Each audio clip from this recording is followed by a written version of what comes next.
if you try to force stuff, if you really want something, you won't get it. The moment you let go, you get it. If you want to force stuff, it won't work. Like I said, life is very tricky. That's why I prefer images to words, because we could talk a lot about how this world could work or could not work, go completely philosophical about it. In the end, you have to do something with your time, and you have to. I feel that I'm doing something good if I'm painting, and I believe if a lot of people would do something with their environment, with their public environment, and like kind of reclaim it for themselves. It doesn't need to be painting. It can be music. It can be, I don't know, it can be plants. There are neighborhoods where you can really see that people want this kind of stuff to happen, you know. And then on the other hand, you have the city municipality and some gray-headed old white people that want gray walls as well, and they are in high position, but the people in the neighborhood, they actually want it to be colorful. Art, in my opinion, should be public, because most people won't go to a museum in their lifetime, you know, but they always go in their neighborhood. And if you kind of leave some very small thing in a very dirty place, it changes something just a little bit. It's real emotions, real people that you experience on the street, and this is also way better than any internet, you know, because it's real.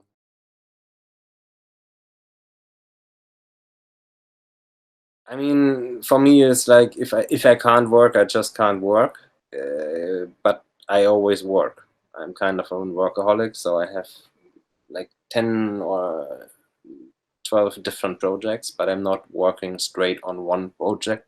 Yeah, but sometimes it's not like a big job. It's like sometimes it's there's a stencil on the table. I'm in the middle of cutting, then I'm on the computer, then I'm taking photos, and I'm going to an abandoned place. I'm taking something there. I'm painting as well.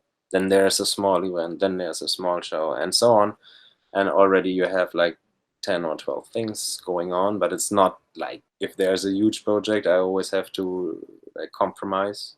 Like when I was traveling, I did everything in half year, and or like, yeah, 6 to 8 months for free, let's say, or most of the time for almost nothing, because it was meant to be like that, you know. I mean, I'm going there, I'm traveling, you know, and yeah, I see it as a privilege, to be honest. It's a privilege for sure. It's for outside, you know. It's meant for being outside. I plan my stuff for the streets. Even if I work for the gallery, I take stuff from the street or abandoned places or the scrap yard to work on, because otherwise this stuff has no soul. I don't understand canvas and all this stuff. And where do you find canvas on the street? Like, for me, it's about that there's a connection, you know, that it's kind of, I don't want to call it soul, but let's say spirit. It has some kind of spirit if you have like some stuff that is really old, you know, like old signs or stuff like this. This is very important to me in my gallery work, to have something that is tells a story as well, or is very unusual or rough, or because my work is kind of clean, so it works best when the background is really rough, and canvas and its structure is just not really nice. And if the stuff is already planned for the street, usually I don't even paint the same stencils that I paint on the street for the gallery, so I just cut them again in a smaller size.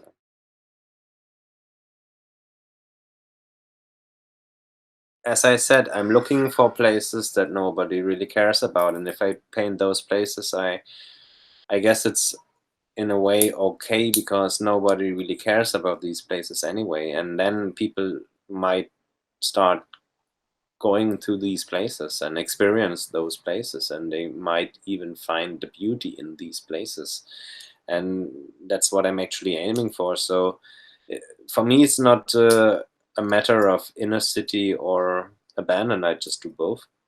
I prefer if there's no rush, of course, but there's always there the most people, they understand if they see, they understand that you're actually there, and you're not there to, you might be stinky with your spray can, but you're not really disturbing, you're not really forcing stuff, sometimes, yeah, sometimes later on people experience these places for the first time. And also it doesn't really matter if you paint in the inner city or somewhere else, because not everybody sees the stuff, most people are more looking on their phone while walking instead of looking at the street anyway. So it doesn't really matter if you do the inner city, because they don't really care. They just go on work and phone.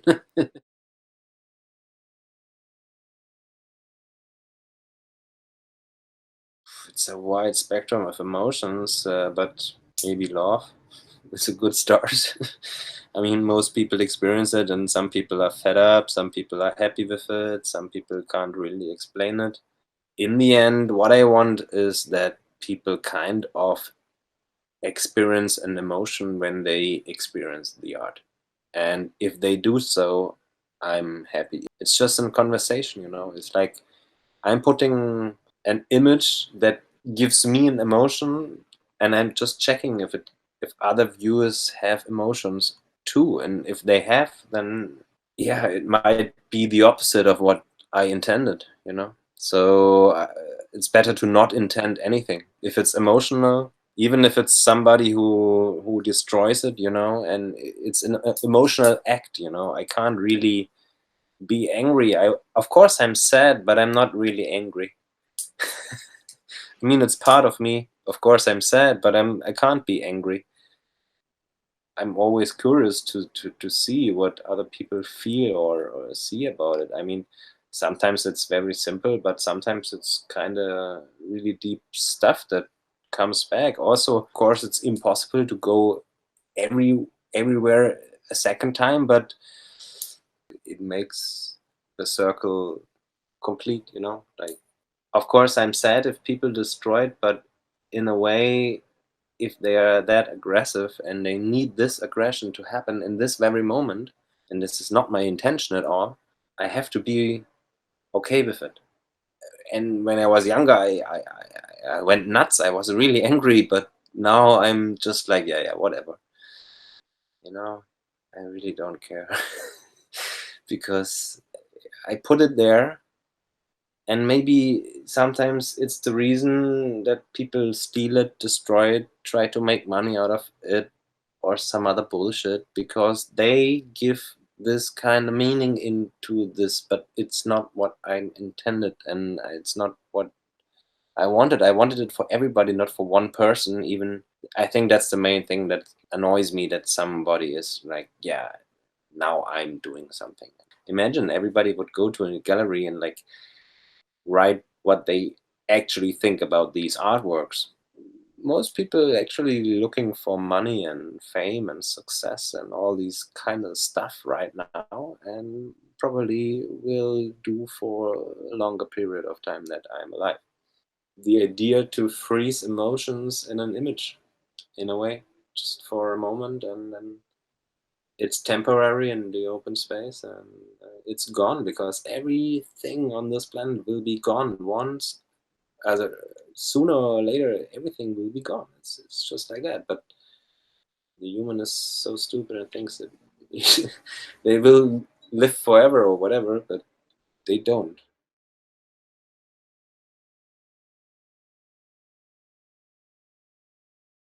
I'm always in the process, I guess. As an artist, there's no other word that comes to mind, but it's like you're always like hungry in a way to make more detail, to make it more precise, to have it different emotion or a different. Always when you have a new, if I develop a new motive in the beginning, I don't really like it in a way, and then after a while, I kind of start liking it, and after a while, I don't. It's not that I don't like it anymore, because then I have this story, but that I don't want to paint it anymore. I want something else always, and this is always, yeah, the thing, like. And I play around with lino cut, for example, sometimes, just because it's the complete opposite process of stenciling.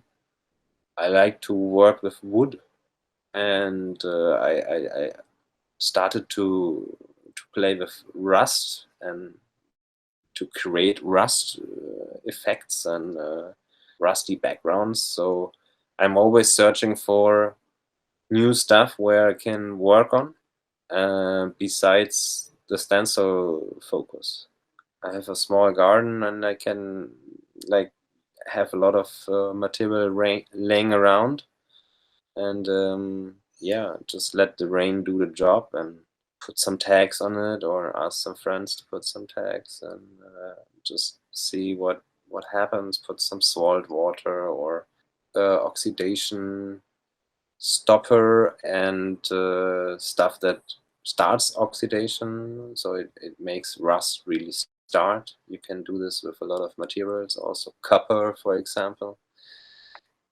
For me, it's interesting to sometimes do stuff that has no sense at that point that I'm doing it, and maybe like 2 or 3 years later it comes in handy that I know exactly, now I can use it. Basically, it's just what nature does anyways, but you can help it a little bit, um, and you can actually have, yeah, there's already some stuff like paint with iron dust in it, and then you can paint it on any surface and make it rust. It's also very interesting to take a plastic toy and make it rusty, for example. I mean, it's just playing around with stuff and material sometimes to free your mind. Yeah, on one hand, I'm a perfectionist, and on the other hand, I like decay. So I'm trying to just combine both. So I'm trying to always try to paint and cut as precise as possible. But on the other hand, if it's on the background that is very like rough, I like this because it's for me it's a little bit what I'm looking for, because it matches. It's just like opposites go well together. So I try to work very clean. Of course, there are sometimes imperfections, and it also has its charm. I like it. Sometimes you have to rush. The stencil is already broken, and you still want to paint it, and stuff like that. Or the wind, or the weather, or the rain, or something is like complicating it. Always, it's for me more easy to create an image than to completely explain that emotion, because there are not enough words. There's so many words for things, but not for emotions. And I know that everything is temporary, so it's about creating emotions, about creating, yeah, stuff to remember, experiences. For me, the most complex thing in this world is like getting all these emotions together. I guess that's why I want to work with emotions, because some emotions are interesting. Let's say now I want to find out about a technique, of course, and checking if I find some video, some tutorial, of course. But then I'm doing it. I'm not just watching the video. That's maybe a difference to other people that maybe have the theoretical knowledge, but not the practical one. I think the older I'm getting, the more I want to try to do days without phone and stuff like that. Just because I can remember that I had no phone when I was younger, and I didn't want to have one, and now I have one all the time, and I have a computer and all this stuff, and you're always online, always connected. And sometimes the best experiences in my life were when I had no online and no phone situation, because I really experienced stuff. But it's addictive, I'm telling you. I think everybody knows already, but you know what I mean. So I'm really looking at the streets. I'm inspired by what's actually happening there. I also like decay in a way. I mean, if it's really, yeah, if you have old buildings, you have this, for example, in Spain or in Portugal, like these old abandoned fincas or something, like very nice, or villas, and it's very nice because there's really interesting texture, and it's all done by time, you know. Imagine there's no humans in the city, like the nature would take over so fast. It's really fascinating to see this process. I've seen it a lot of times, like how nature always wins, and I really like this idea. Yeah, when there's multiple layers of time to see in just 1 square meter of wall.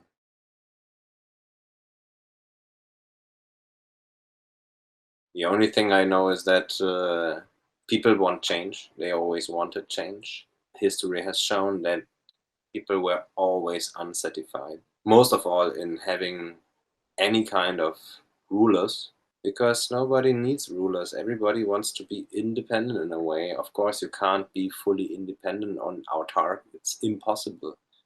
I mean, we are one world, we grew together, but we have to get rid of all these bullshit, like racism and yeah, I mean, that's one of the biggest ones, and we have to get rid of all this capitalistic bullshit, I guess.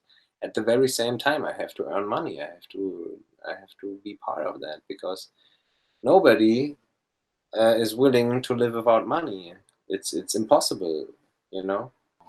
I guess that's also a big problem on this planet. I guess we should all like get rid of money once and for all, or let's not say money, just let's say currency, because we will need money. Money is not the problem, but let's say currency. It's really weird that like one money here can has like 10,000 money somewhere else. It's really really weird, weird system, weird planet. Nobody understands.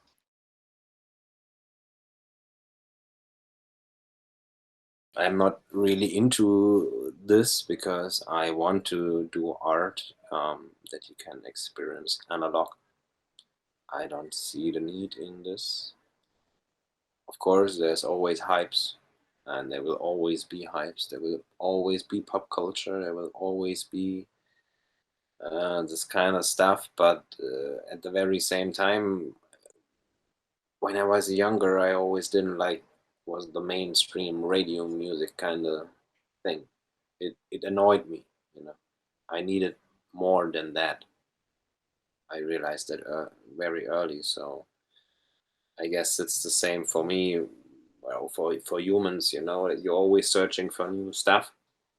And for digital artists, it was always very tricky to have any proof of uh, their art. But I don't understand why an analog artist wants to do all of this. Uh, but at the very same time, like I said, I'm not really into it. I I want to be in the dirty corner and paint. I don't want to sit in front of computer and like do digital art. It's not me. It won't be me. I mean, of course, I'm also working with the computer, but it's not like I want to do something analog. I don't want to do something digital. First of all, of course, I if I do, let's say, a sticker or whatever, of course it's a digital layout, but then I have a sticker in my hand. I can stick it somewhere. It makes a huge difference to me. And always I was more fascinated about stuff that I can touch.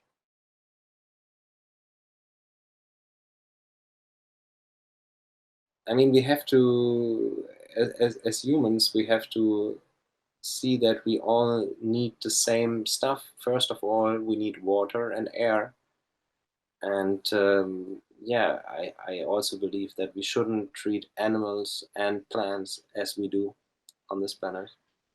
And yeah, this is but this is just personal beliefs that has nothing, has no place in my art, you know. This is just me wanting change for this planet. A lot of stuff that I reproduced in my life was just given to me by advertising or TV or media or some other bullshit, or by society or parents or sometimes, or whatever. You don't know, you know. Sometimes you don't even know. For me personally, I guess if people really want to get free, they have to start with themselves. They have to see what yeah, which topics they are fed up personally, and then they have to start working on themselves. Because if everybody would ask for vegan food in every hotel and like insist on it, we would have we would have it already, you know. Like, that's what I said. I don't want rulers, but at least we should care about the stuff that we all need, you know. We need water, we need air, we need plants, we need the animals, we need all this coexisting society. We need to understand that we have all the same rights and all the same needs. And it doesn't matter if you like amphibia or human, in a way, you know, to me, because in a way we all should have a place. But yeah, so this is also why I choose to just have emotional art instead of political art, because I'm very political myself, but I think politics starts with yourself. You have to be really radical to yourself.